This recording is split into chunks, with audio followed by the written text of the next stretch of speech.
नगरी परिषद निवडणुकीचा प्रचार जो आहे तो आता अंतिम टप्प्यात पोहोचलेला आहे। अनेक प्रचार सभा जे ते घेतल्या जात आहेत। आज खुद्द पालकमंत्री माणिकराव कोकाटे यांनी जे तळोद्यामध्ये आपल्या राष्ट्रवादी अजित पवार गटाच्या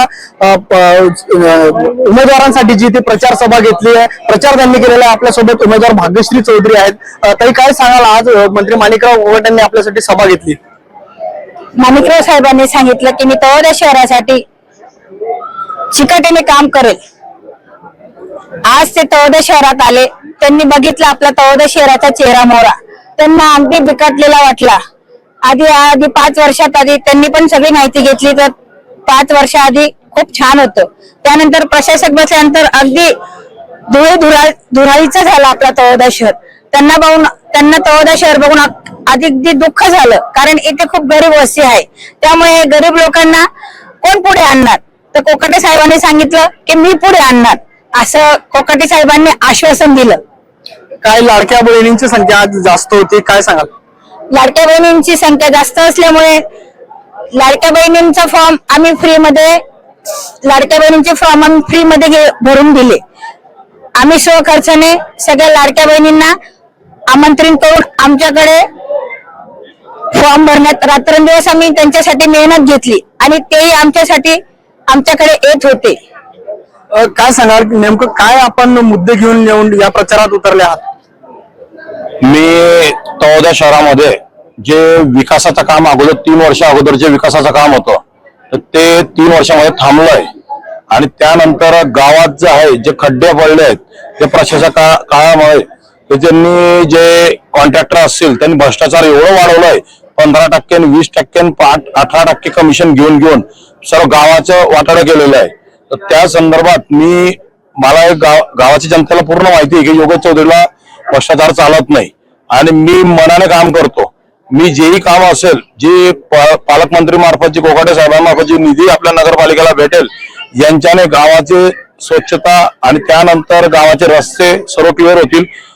दुवारी जे आहे गावातले गावात फार प्रॉब्लेम आहे, तो दूरमुक्त करण्याचे प्रयत्न करू आम्ही। व्यापाऱ्यांनाही फार त्रास आहे आणि त्यानंतर दहशत म्हणजे गाव बसले आज, म्हणजे डर फार आहे लोकांना, लोक घाबरून काही बोलायला तयार होत नाही। ते दहशत आम्हाला दूर करायचं आहे। त्या हिच्याने आम्ही नगरपालिकेला आम्ही सर्व आणि जे बारगड जागीरदारी जी आहे ती बारगड साहेबांशी बोलून आम्ही ती गावाचं जे विजन घेऊन आम्ही म्हणजे बारगड आदिवासी संख्या जी जास्त आहे, आम्ही 2017 मध्ये जेव्हा निवडून आलो तर तळोदा रामगड मधून आम्ही 250 लोकांना आम्ही त्यांना सर्वांना जागा दिली, सर्वांच्या नावावर जागा करून दिली। अगोदर जे आता काँग्रेसचे उमेदवार उभे जातात म्हणजे बीजेपी मधून, या लोकांनी त्यांना घाबरून ठेवलं होतं की तुम्ही आम्हाला वोटिंग केली नाही तर तुम्हाला आम्ही इथून काढून टाकू, आम्ही रामगड नावावर होणार आहे, तुम्हाला इथून आम्ही बुलडोजर घेऊन काढू असं। मग आम्ही त्या लोकांना विश्वास दिला होता 2017ला की आम्ही तुम्हाला ती जागा नावावर करून देऊ।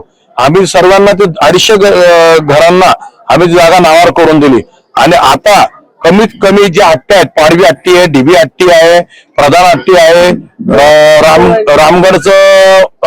रामगडचं आजूबाजूला जे आहे दानकावाडा आहे, त्यानंतर रैनी हट्टी आहे, कोली हट्टी आहे, या सर्व वस्तींमध्ये बारगड जागीरदारीचं आहे।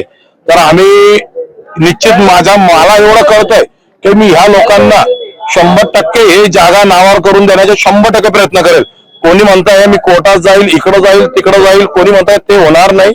आम्ही आमच्या पालकमंत्र्यांनी आम्हाला विश्वास दिलेला आहे, आम्ही आम्ही निधी मंजूर करून घेणं आणि लोकांचं जागा कशा नावावर करून देणं हे 100% आम्ही प्रयत्न करू। त्यांनी जागे मालकासाठी जे थोडंफार त्यांच्याकडनं हातभार लावू, थोडंसं आमच्या खिशाला हात लावू।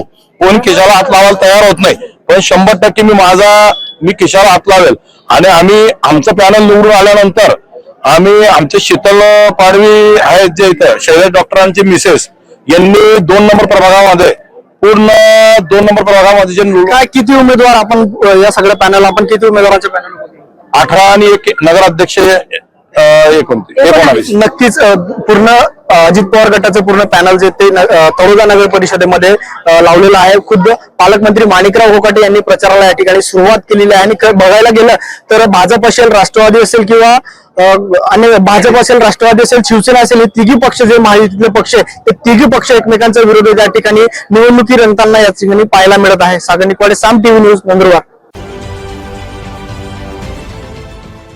देश विदेशातील प्रत्येक घडामोडींचे लाईव्ह अपडेट मिळवण्यासाठी आता साम टीव्हीच्या सर्व सोशल मीडिया प्लॅटफॉर्मला लाईक, फॉलो आणि सबस्क्राईब करा. तसंच सर्व नोटिफिकेशनसाठी बेल आयकॉन प्रेस करायला विसरू नका.